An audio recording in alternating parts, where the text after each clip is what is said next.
Hello student, स्वागत है आपका आरसी क्लासेस में। आज हम स्टार्ट कर रहे हैं एक्सरसाइज 1.3। तो 1.3 स्टार्ट करने से पहले इसका कुछ बेसिक कॉन्सेप्ट है वो जान लेते हैं ताकि हमें जो एक्सरसाइज करने में कोई दिक्कत ना हो। तो चलिए पहले बात करते हैं सबसेट के बारे में। देखिए सबसेट होता क्या है, सबसे पहले बात करते हैं सबसेट।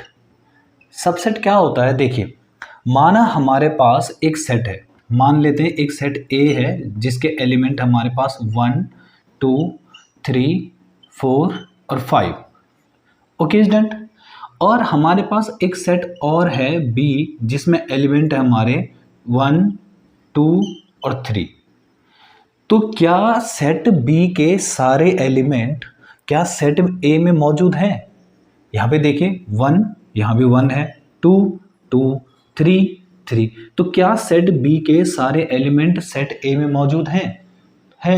तो इसका मतलब मैं यहाँ पे कहूँगा कि बी इज सबसेट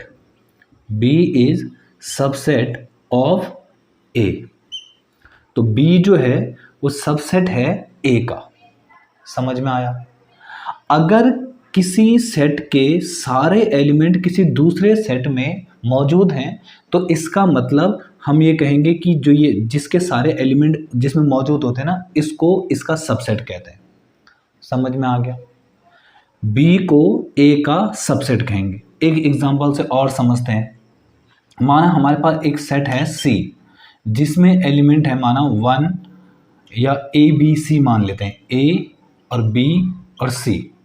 और हमारे पास एक सेट है डी जिसमें है A B C D E, इस तरह से। तो देखिए क्या डी के सारे एलिमेंट सी में हैं? क्या डी के सारे एलिमेंट सी में हैं? नहीं है ना, तो ये इसका सबसेट नहीं होगा। पर क्या सी के सारे एलिमेंट डी में हैं? तो देखिए सी के सारे एलिमेंट का मतलब क्या है, ए जो है यहाँ मौजूद है, बी यहाँ भी है, सी यहाँ भी है। तो इसका मतलब सी इज सबसेट ऑफ डी।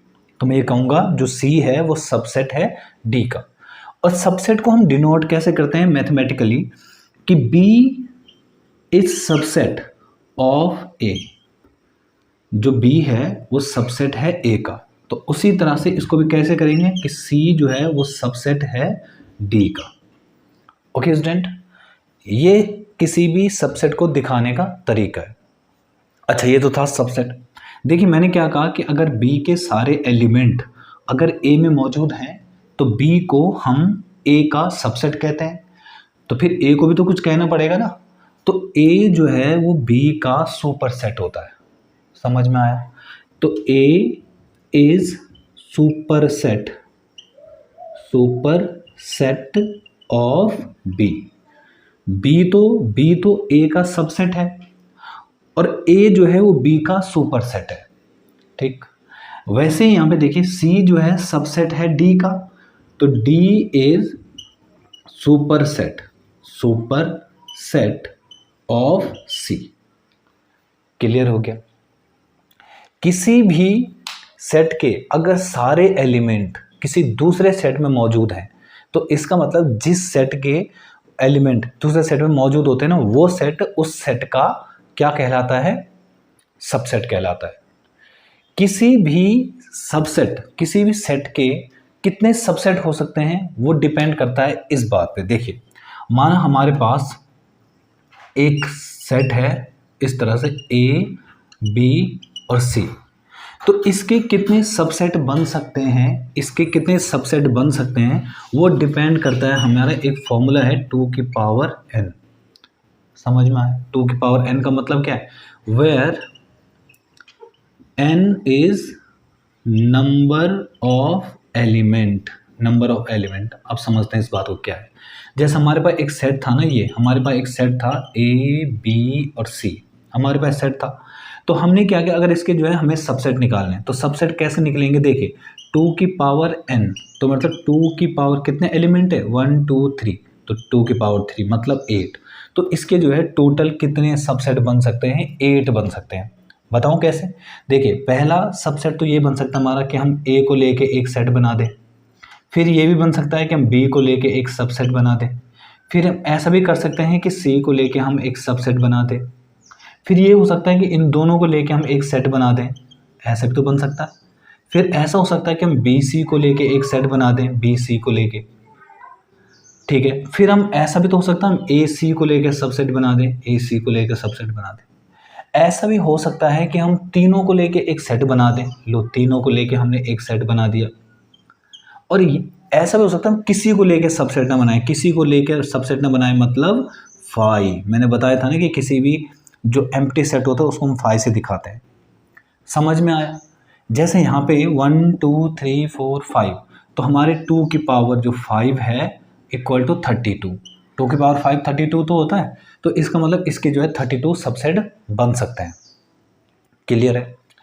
माना किसी सेट में जो है कुछ एलिमेंट है, ठीक है। माना किसी सेट में कुछ एलिमेंट है, जैसे कि एग्जांपल के तौर पे हम बात करते हैं। यहाँ पे एक सेट है हमारे पास P इक्वल टू, माना A M और N, ये हमारे पास एक सेट है।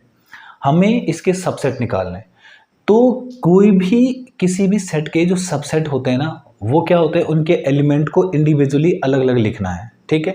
कभी एक सिंगल सिंगल लिखना है, कभी दो के पेयर में लिखना है, कभी तीनों के पेयर में लिखना है।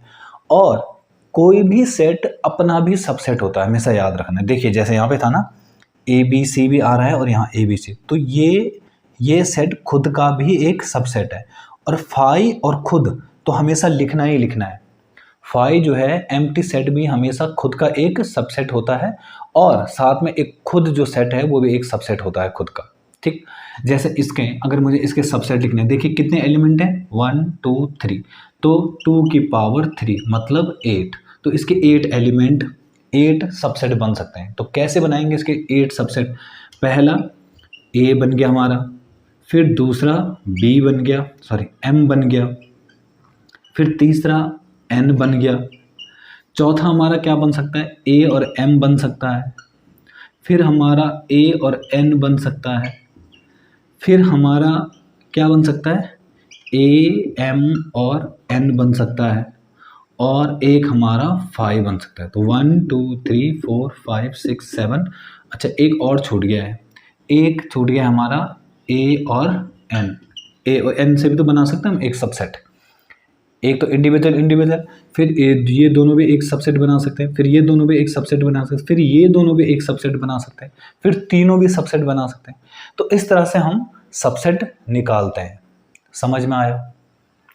तो किसी भी सेट का सबसेट कैसे निकालना है मैं आपको बता चुका हूँ, ठीक है। और कितने सबसेट हो सकते हैं किसी सेट के, वो हमारा डिपेंड करता है किस फॉर्मूले पे, 2 की पावर n पे, 2 की पावर n कि कितने सबसेट हो। n क्या है, जहाँ पे एलिमेंट, नंबर ऑफ एलिमेंट, किसी भी सेट में नंबर ऑफ एलिमेंट कितने हैं। ओके स्टूडेंट, तो ये हमारा क्या था, सबसेट था। ओके, चलिए अगला टॉपिक समझते हैं। तो अब बात कर रहे हैं हम प्रॉपर सबसेट की। प्रॉपर सबसेट होता क्या है? देखिए हम सबसेट समझ चुके हैं, सबसेट होता क्या है।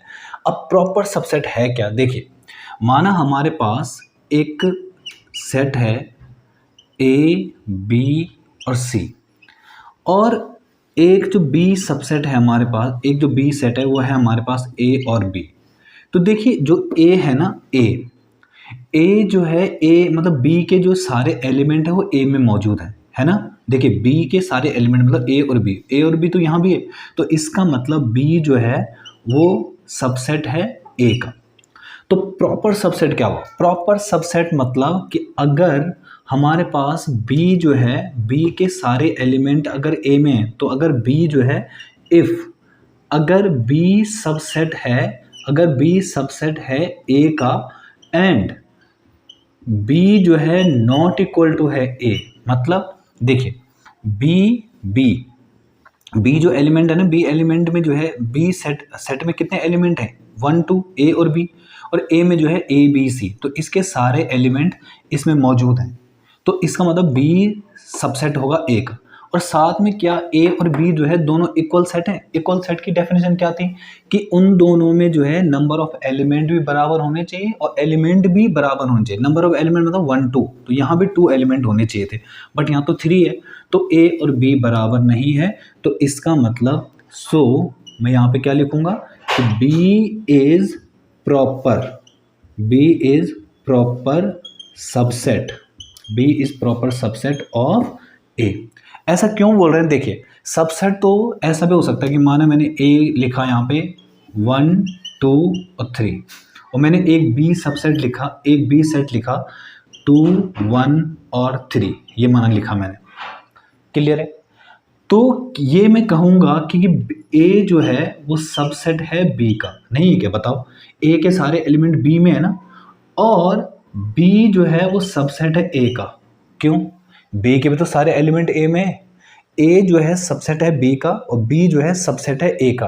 तो इसका मतलब क्या हुआ? सो ए और बी दोनों बराबर है। तो मैं इस कंडीशन में ये बोलूँगा कि ए जो है सबसेट है बी का और बी जो है सबसेट है ए का, बट वो प्रॉपर सबसेट नहीं है। प्रॉपर सबसेट होने के लिए ज़रूरी है कि दोनों को बराबर नहीं होना चाहिए। समझ में आया? दोनों को बराबर नहीं होना चाहिए। अगर दोनों बराबर हैं तो इसका मतलब वो केवल सबसेट हो सकते हैं, प्रॉपर सबसेट नहीं। प्रॉपर सबसेट होने के लिए एक कंडीशन है कि जो है एक सेट को दूसरे सेट के का सबसेट होना चाहिए, बट दोनों को बराबर नहीं होना चाहिए, तभी वो प्रॉपर सबसेट होगा। आई बात समझ में? चलिए देखते हैं नेक्स्ट टॉपिक। तो अब बात करते हैं पावर सेट की। पावर सेट होता क्या है? देखिए माना हमारे पास एक सेट है, ठीक है, इफ एक सेट है A इक्वल टू, हमारे पास माना एक सेट है 2 और 3, ये हमारे पास एक सेट है। तो इसके कितने सबसेट हो सकते हैं? मैंने बताया था अभी कि कितने सबसेट हो सकते हैं, कि number of set subset of any set is depend on formula. कौन सा फार्मूला? 2 की पावर n। तो देखिए यहाँ पे 2 की पावर n, तो 2 की पावर n लगाएंगे अगर, तो n मतलब कितने हैं? नंबर ऑफ एलिमेंट 2, तो 2 की पावर 2 मतलब 4। तो इसका मतलब इसके जो है कितने सबसेट हो सकते हैं? 4। तो चलो लिखते हैं इसके सबसेट। तो सबसेट्स ऑफ ए, तो लिखते हैं जरा सबसेट ऑफ ए क्या है। सबसे पहले ऐसा बना सकता हूँ मैं कि 2 का एक सेट बना सकता हूँ, फिर 3 को लेके एक सेट बना सकता हूँ, फिर 2 और 3 को लेके एक सेट बना सकता हूँ, ठीक, 2 और 3 को लेके एक सेट बना सकता हूँ, और एक 5 को लेके एक सेट बना सकता हूँ। 5 हमेशा जो है एक सबसेट होता है हर किसी सेट का, 5 हमेशा एक सबसेट होता है हर किसी सेट का।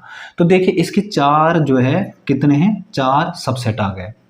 तो अगर मैं एक काम करूं, जो ये छोटे छोटे सबसेट आए ना, इनको भी लेके इनको भी एक ग्रुप बना दूं। इन सब जो छोटे छोटे सबसेट आए ना मेरे पास, ये देखिए ना छोटे छोटे सबसेट 1 2 3 4, तो जो ये छोटे छोटे सबसेट आए मेरे, मैं इनको लेके भी एक ग्रुप बना देता हूँ, एक ग्रुप बनाता हूँ। तो मैंने एक इनका ग्रुप बनाया। मैंने क्या किया, जितने भी ये सबसेट थे ना, ये देखिए जितने भी ये सबसेट थे ऐसे, ठीक है, जितने भी ये सबसेट थे ये, मैंने इन सब का भी एक सेट बना दिया। सेट कैसे बनाते हैं? इसको भी ब्रेसेस में बंद कर दो, ये हमारा एक सेट बन गया। और हमेशा इसको डिनोट करते हैं पी ए से, मतलब पावर सब पावर सेट ऑफ ए। अगर यहाँ एम होता तो पी एम, एन होता तो पी एन, क्यू होता तो पी क्यू, इस तरह से पावर सेट को हमेशा पी से डिनोट करते हैं, पी ए से, मतलब इससे डिनोट करते हैं। समझ में आया? पावर सेट होता क्या है? अगर कोई पूछे कि पावर सेट होता क्या है, तो आप ये कहेंगे कि कोई भी सेट अगर हमारे पास है, अगर उसके हम सबसेट निकालें और उन सबसेट से भी एक ग्रुप बना दें या एक सेट बना दें, तो उस सेट को हम पावर सेट कहते हैं। आई बात समझ में? अब कोई पूछे अगर कि पावर सेट में कितने एलिमेंट होते हैं, ये बताओ जरा। माना यहाँ पे मैंने एक सेट लिखा, एग्जांपल देता हूँ एक और, कि माना b इक्वल टू यहाँ पे लिखा है 3 4 और 5, और मुझसे पूछा है कि बताओ इसकी जो पावर सेट है ना, इसका जो पावर सेट है उसमें कितने एलिमेंट होंगे। तो कितने एलिमेंट होंगे वो देखिए, जो पावर सेट होता है ना वो बनता कैसे है? पहले पावर सेट बनता कैसे है? पावर सेट बनता है हमारे जो भी सेट है ना उसके सबसेट से, यही तो बनता है। पहले कोई सेट है हमारे पास, उसके मैंने सबसेट निकाले और सबसेट का भी एक सेट बना दिया, तो उससे बनता है। तो किसी भी सेट के पावर सेट में कितने एलिमेंट होंगे वो डिपेंड करेगा कि इसके कितने सबसेट हो सकते हैं। तो सबसेट के लिए मैंने एक फॉर्मूला बता रखा है, 2 की पावर n। तो 2 की पावर n मतलब 2 की पावर 3। 3 क्यों? 1 2 3, 3 एलिमेंट है तो इसका मतलब 8। इसका मतलब number of element of power set of B. तो पावर सेट ऑफ बी में कितने एलिमेंट होंगे? 8। क्लियर है? आइए आपको बात समझ में कि पावर सेट होता क्या है। ओके स्टूडेंट, तो चलिए देखते हैं नेक्स्ट टॉपिक। तो नेक्स्ट टॉपिक है हमारे पास यूनिवर्सल सेट। यूनिवर्सल सेट होता क्या है? देखिए, माना हमारे पास कुछ सेट है, जैसे एग्जांपल के तौर पे a बराबर हमारे पास है 1 2 3, और जो b सेट है हमारे पास वो है माना 1 2 3 4 5। तो मैंने क्या कहा था कि अगर पहले सेट के सारे एलिमेंट अगर बी में मौजूद हैं, अगर पहले सेट के सारे एलिमेंट अगर दूसरे सेट में मौजूद हैं, तो पहला सेट दूसरे सेट का क्या कहलाता है? सबसेट कहलाता है। और जो बी है वो ए का क्या होगा? Super set. ये आपको मैंने बताया था। क्लियर है? अगर पहले सेट के सारे एलिमेंट अगर दूसरे सेट में मौजूद हैं, तो पहला सेट दूसरे सेट का सबसेट होगा, मतलब A is the subset of B, और B जो है वो A का सुपर सेट होगा, मतलब B is the super set of A। तो माना एग्जांपल है कि कुछ सेट है हमारे पास A जिसमें सारे इवन नंबर है, और एक सेट B है हमारे पास जिसमें सारे ऑड नंबर्स, ठीक है। और एक सेट और है हमारे पास C इक्वल टू जिसमें जो है प्राइम नंबर्स, और D सेट जो है वो है माना हमारे पास रैशनल नंबर का सेट, और जो E है वो है माना हमारे पास इर्रेशनल नंबर का एक सेट है। ये कुछ सेट है हमारे पास। तो इनका जो सुपर सेट है, मतलब जिनके अंदर ये सारे सेट आते हैं वो कौन होता है? जिनके अंदर इवन नंबर भी आएगा, ऑड नंबर भी आएगा, प्राइम नंबर भी आएगा, रैशनल नंबर भी आएगा, इर्रेशनल नंबर, वो कौन सा होगा बताओ? वो होता है हमारा सेट रियल नंबर का सेट। तो जो हमारा ये सेट होगा ना, रियल नंबर का सेट, इसे हम इन सब का सुपर सेट कहते हैं। तो किसी भी सेट का जो सुपर सेट होता है ना, उसे हम यूनिवर्सल सेट बोलते हैं।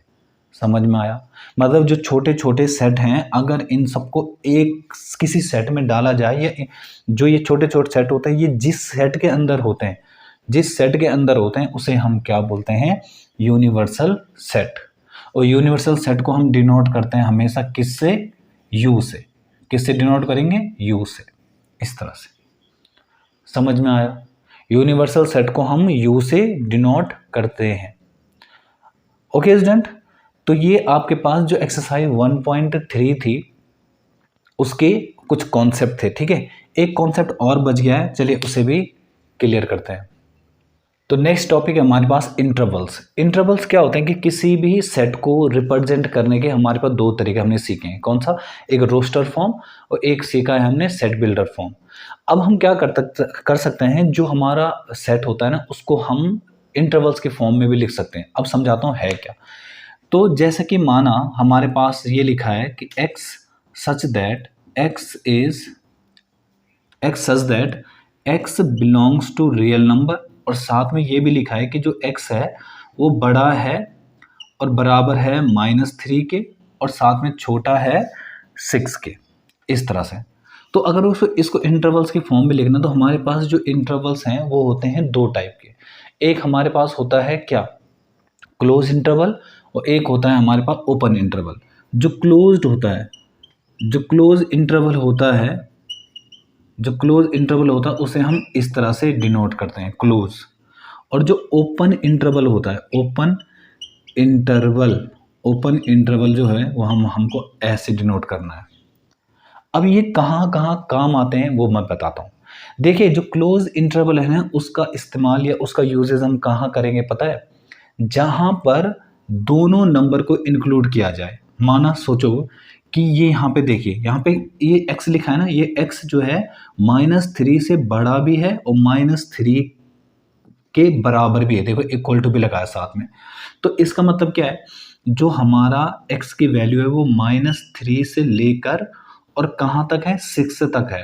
और क्या वो 6 के बराबर भी है, x की वैल्यू 6 के बराबर भी है? नहीं, उसने कहा है x की वैल्यू 6 से छोटी है। तो छोटी, तो जब जो नंबर हमें शामिल करना होता है उस तरफ हमेशा क्लोज लगता है, और जो नंबर हमें छोड़ना होता है वो जो शामिल नहीं करना होता है उस तरफ ओपन लगता है। आई बात समझ में? एक एग्जांपल और देखिए, x such that x belongs to real number, माना ये है, और जो x की वैल्यू है वो है माना 2 से बड़ी और 8 से छोटी, इस तरह से। और मुझे ये बताना है कि इसको इंटरवल्स के फॉर्म में कैसे लिखा जाए। तो देखिए x की जो वैल्यू है वो कहाँ से है, 2 से बड़ी, मतलब 2 से बड़ी है और 8 से छोटी है। चलिए, तो क्या x की वैल्यू 2 भी है?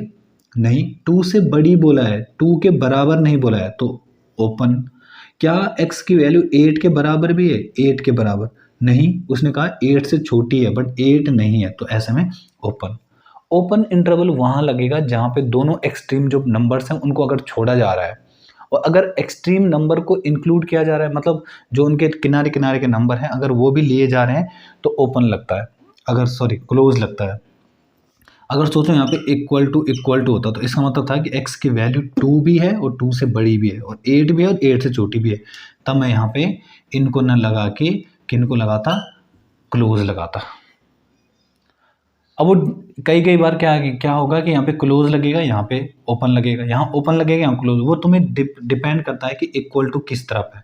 जिस तरफ इक्वल टू होगा उस तरफ हमेशा क्या लगेंगे, क्लोज लगेंगे, और जिस तरफ इक्वल टू नहीं होगा साथ में उस तरफ हमारा क्या लगेगा। जैसे यहाँ पे देखिए, यहाँ पे इक्वल टू था ना, इसलिए इस तरफ क्लोज लगा, यहाँ पे इक्वल टू था ही नहीं तो इसलिए ओपन लगा। आगे बात आपको समझ में? अभी इसके क्वेश्चंस भी आएंगे एक्सरसाइज में, ठीक है, तब हम करेंगे वहाँ पे। तो आई होप कि आप लोगों को समझ में आ रहा है। थोड़ा अगर कुछ भी कमी रह गई है तो उसे हम एक्सरसाइज में पूरा करेंगे। ओके स्टूडेंट, तो चलिए एक्सरसाइज स्टार्ट करते हैं आप।